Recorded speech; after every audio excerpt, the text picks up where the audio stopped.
જય શ્રી રામ બધા ભક્તોને। પ્રિય રામ ભક્તો, સનાતન ધર્મને પ્રેમ કરનારા તમામ ભાઈઓ અને બહેનોનું આ સત્સંગમાં હાર્દિક સ્વાગત છે।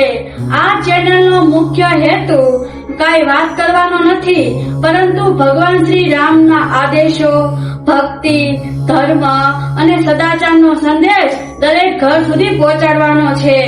આપણા જીવનમાં કંઈક ને કંઈક દુઃખ હોય છે। આજના વ્યસ્ત જીવનમાં હિંમત, દુઃખ, અશાંતિ સતત ને સતત સતાવતી હોય છે, પરંતુ યાદ રાખો, આ સમયમાં આપણે ભગવાન શ્રી રામનું નામ લેવું જોઈએ, એને સ્મરણ કરવું જોઈએ, કારણ કે એના સ્મરણથી, એના નામ જપથી તે આપણા જીવનમાં હિંમત, ધીરજ અને સાચા માર્ગની પ્રેરણા આપે છે। આ રોજની દોડભાગ જીવનમાં સવારથી લઈને રાત સુધી સતત ને સતત વિચાર કરતા હોઈએ છીએ, ઓવર થિંકિંગ કરતા હોઈએ છીએ, પરંતુ આપણે ભૂલી જઈએ છીએ કે નામ જપ જરૂરી છે જીવનમાં। તેનાથી તે આપણને હિંમત મળશે। ભગવાન દયાળુ છે તો દુઃખી માણસોના કામ કેમ નથી કરતો? અને આ સૃષ્ટિમાં બધા માણસો કેમ દુઃખી છે? કોઈ ગરીબ છે તો કોઈ બીમાર છે, કોઈના ઘરમાં શાંતિ નથી, અને સારા માણસને કેમ મુશ્કેલીઓનો સામનો કરવો પડે છે, કેમ કષ્ટ ભોગવવા પડે છે, અને ખરાબ માણસો કેમ સુખી હોય છે?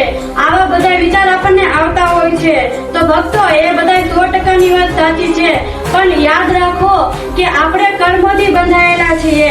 આ સૃષ્ટિમાં આપણે આવ્યા છીએ તો આ સૃષ્ટિનો પણ એક નિયમ છે, એટલે આપણે કર્મના ચક્રમાંથી ક્યાંય દૂર જઈ શકતા નથી। કર્મ સારું કરીએ તો કર્મ આવવાનું જ છે, અને કર્મ ખોટું કરીએ તો એ કર્મ તો ભોગવવાનું જ છે, એટલે આ કુદરતનો નિયમ છે। આજે આપણે ભગવાન, કર્મ અને ભક્તિ અને સત્ય વિશે વાત કરવા જઈ રહ્યા છીએ।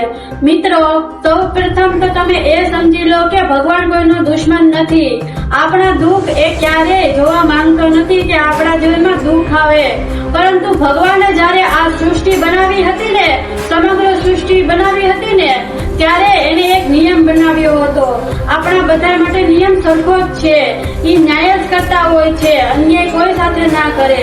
જેમ ખેડૂત બીજ વાવે છે ને, એવું જ પાક ઈ મેળવે છે, એવી જ રીતે જેવું માણસ કર્મ કરે છે ને, એવા જ ફળ ઈ પ્રાપ્ત કરતો હોય છે। એટલે કર્મથી ને આપણે બંધાયેલા છીએ, આપણે ક્યાંય જઈ શકતા નથી, આ સૃષ્ટિનો નિયમ છે। ઘણા લોકો કહેતા હોય છે કે હું કોઈનું ખરાબ કરતો નથી, તો મારા જીવનમાં કેમ મુશ્કેલીઓ આવે છે, કેમ સતત ને સતત દુઃખ આવે છે? પરંતુ ભક્તો, આપણે આ જન્મમાં જાણતા હોઈએ છીએ, શાસ્ત્રો અનુસાર કહેવામાં આવ્યું છે કે આત્માની યાત્રા બહુ મોટી હોય છે, સમય આવે ત્યારે જ આપણને ફળ મળે છે। એટલા માટે ભગવાનને દોષ દેવો નહીં। પહેલા આપણે ભગવાનને દોષ દેતા હતા, હવે આપણે એને દોષ દેવો જોઈએ નહીં। જ્ઞાન આપણને મળી જાય છે એટલે આપણે એને કાંઈ કહેવાતું નથી, આપણું ઈ સારું જ ઈચ્છતા હોય છે। આપણા જીવનમાં પહેલા જોવું જોઈએ કે આપણું કર્મ કેવું છે અને શું આપણે કરી રહ્યા છીએ। જેમ કે ભગવાન શ્રી રામના જીવનની યાદ કરી લો, તેને ઘણા કષ્ટો સહન કર્યા હતા। ભગવાન હોવા છતાં તેને 14 વર્ષનું વનવાસ કર્યું હતું, સીતા માતાનો વિયોગ સહન કર્યો હતો, અને તેને ઘણા બધા યુદ્ધો કર્યા હતા। તેના જીવનમાં પણ દુઃખ આવ્યા હતા, એને પણ કષ્ટો સહન કર્યા હતા। ભગવાન હોવા છતાં મનુષ્યનો જેને અવતાર લીધો હતો, કોઈ પણ એને દુઃખનું ભાગીદારી બનવી પડી હતી। કષ્ટ એ જીવનનો અંત નથી, પરંતુ તક છે। દુઃખના બે જ રસ્તા હોય છે, કાં તો ભગવાનને ફરિયાદ અને અથવા ભગવાન। દુઃખમાં જો આપણે ફરિયાદ કરીએ ને, તો આપણે અંદરથી તૂટી જતા હોઈએ છીએ, સાવ દુઃખ સતત આવતું રહે છે।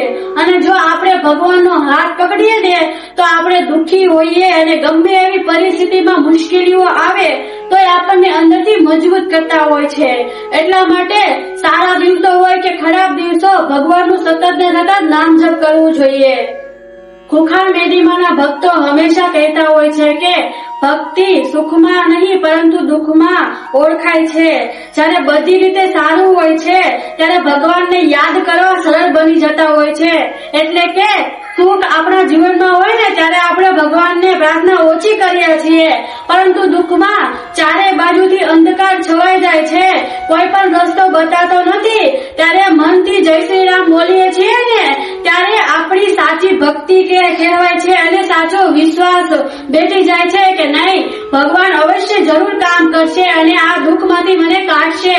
એવી રીતે આપણો વિશ્વાસ વધતો જાય છે અને ભગવાન આપણું કામ અવશ્ય કરે છે. મિત્રો યાદ રાખજો, ભગવાન દરેકનો જવાબ આવે છે, દરેક પ્રાર્થના સાંભળે છે. કોઈકને તરત જ પ્રાર્થના સાંભળી લેતા હોય છે તો કોઈકને સમય પ્રમાણે પ્રાર્થના સાંભળે છે, પરંતુ આપણા જીવનમાં જે સારું છે, જે આપણે લાયક છે, આપણા માટે ભગવાન સારું જ કરતા હોય છે. એટલે જીવનમાં ધીરજ રાખવી જોઈએ અને ભગવાન ઉપર શ્રદ્ધા રાખવી જોઈએ.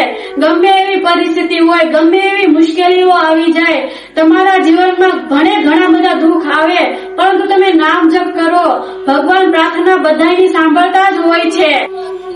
રામ ભક્તિનો અર્થ માત્ર મંદિરે જવું કે માળા ફેરવવી નથી. રામ ભક્તિનો સાચો અર્થ સત્ય બોલવું જોઈએ, માતા પિતાની સેવા કરવી જોઈએ અને કોઈનું ખરાબ ઈચ્છવું જોઈએ નહીં, અને આપણા કર્તવ્યનું પાલન કરવું જોઈએ અને સત્યના માર્ગે, ધર્મના માર્ગે અને સારા કર્મ કરવા જોઈએ. એ જ રામ ભક્તિનો સાચો અર્થ છે. અને ખૂબ ને ખૂબ સતત નામ જપ કરવું જોઈએ. જ્યારે મન દુખી હોય અને કોઈ પણ રસ્તો બતાતો ન હોય અથવા મુશ્કેલીઓ સતત આવતી હોય તો સાચી શ્રદ્ધાથી, મનથી તમે એકવાર જય શ્રી રામ બોલો. ભક્તિ આપણને અંદરથી એટલી શક્તિ આપશે, એટલી મજબૂત બનાવશે અને મુશ્કેલીઓ આવશે ને તોય આપણે સરળ રીતે નીકળી જશું. આ છે શ્રી રામની ભક્તિ, આ છે એનામાં શક્તિ. નામ જપથી જ બધું શક્ય છે. નામ જપથી જ તે આપણે સફળ થઈ શકશું, હિંમત આવી શકશે અને શાંતિ પણ જીવનમાં મળશે. પ્રિય રામ ભક્તો, આજનો સત્સંગ એટલો જ છે કે ભગવાન શ્રી રામ ઉપર વિશ્વાસ રાખવો જોઈએ અને તેનું નામ જપ કરવું જોઈએ અને આપણા જીવનમાં સત્ય, ધર્મ, દયા અને કરુણાનો માર્ગ અપનાવવો જોઈએ. સાચી ભક્તિ મંદિરે જવાથી નથી, પરંતુ સાચી ભક્તિ આપણા જીવનમાં સારા વિચાર કરવા જોઈએ, સારા કર્મ કરવા જોઈએ અને દરેક પ્રત્યે દયા રાખવી જોઈએ. એ જ આપણો ધર્મ છે. અને મુશ્કેલીઓમાંથી પણ આપણે બહાર નીકળી જતા હોઈએ છીએ. આટલી શ્રી રામના ભક્તિમાં ભાવ છે. ભગવાન શ્રી ભાવતના ભૂખ્યા હોય છે, ના કાંઈ વસ્તુની જરૂર હોય છે. ભગવાનને ભાવ અને લાગણીના તે ઈ ભૂખ્યા હોય છે, બીજું કાંઈ જરૂર હોતી નથી. જ્યારે આપણે શ્રી રામના જીવનના આદેશો જીવનમાં ઉતારીએ છીએ ને ત્યારે આપણા જીવનમાં હિંમત, શાંતિ અને સુખ પ્રાપ્ત થાય છે. જો તમને આજનો આ સત્સંગ ગમ્યો હોય ને તો તેને તમે પરિવાર અને મિત્રો સુધી અવશ્ય શેર કરજો, જેથી વધુ લોકો આ શ્રી રામનો દિવ્ય સંદેશ પહોંચે. ફરી એક નવા સત્સંગ સાથે ફરી મળીશું. ત્યાં સુધી ભગવાનનું સ્મરણ કરતા રહો અને કોઈ પણ પરિસ્થિતિમાં તમે હાર ન માનશો અને સતત નામ જપ કરતા રહો. જય શ્રી રામ બધાને.